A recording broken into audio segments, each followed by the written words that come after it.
Hello guys, আজকে আমরা রান্না করব লতি, কাঁঠালের বিচি এবং শুটকি দিয়ে। কিভাবে রান্না করব সেটা আপনাদের এখন দেখাবো।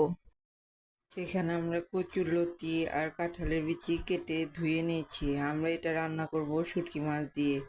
এই যে আমরা এখানে শুটকি মাছ নিয়ে নিয়েছি। কচু কচু আর লতি আমরা কিভাবে কি দিয়ে রান্না করব সেই উপকরণগুলো আপনাদের দেখাবো।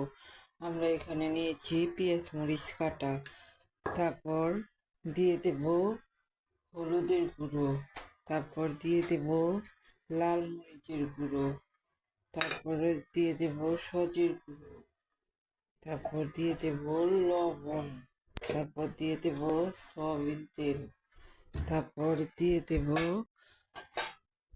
পেঁয়াজ রসুন বাটা, তারপর দিয়ে দেবো আদা বাটা, তারপর দিয়ে দেব জিরা বাটা।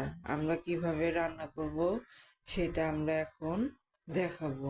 আমরা সবার প্রথমে চুলোতে একটা কড়াই বসিয়ে নিয়েছি। কড়াইয়ে আমি এখন পরিমাণ মতো পেঁয়াজ মরিচ দিয়ে দিলাম, তারপর দিয়ে দেব পরিমাণ মতো সয়াবিন তেল।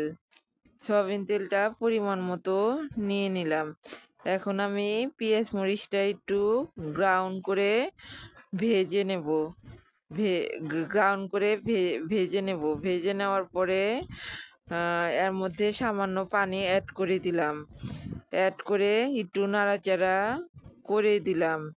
নাড়াচাড়া করার পরে এর মধ্যে দিয়ে দেব জিরা বাটা, তারপর দিয়ে দেব আদা বাটা, তারপর দিয়ে দেব পেঁয়াজ রসুন বাটা, তারপর দিয়ে দেব লবণ, পরিমাণ মতো লবণ দিয়ে দিলাম। তারপর দিয়ে দেব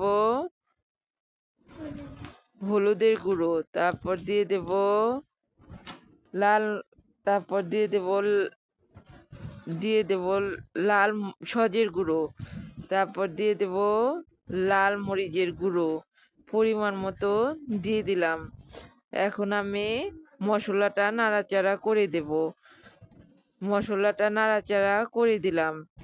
এখন মশলাটা কষানো হয়ে গেছে। কষানোর পরে আমি এর মধ্যে শুটকি মাছ দিয়ে দিলাম। শুটকি মাছটা দিয়ে একটু নাড়াচাড়া করে নিতে হবে, ভালোভাবে একটু কষাতে হবে। কষানোর পরে এর মধ্যে আমি লতাটা অ্যাড করে দিলাম। লতাটা অ্যাড করে এটা ভালোভাবে নাড়াচাড়া করে দিতে হবে। ভালোভাবে একটু নাড়াচাড়া করতে হবে।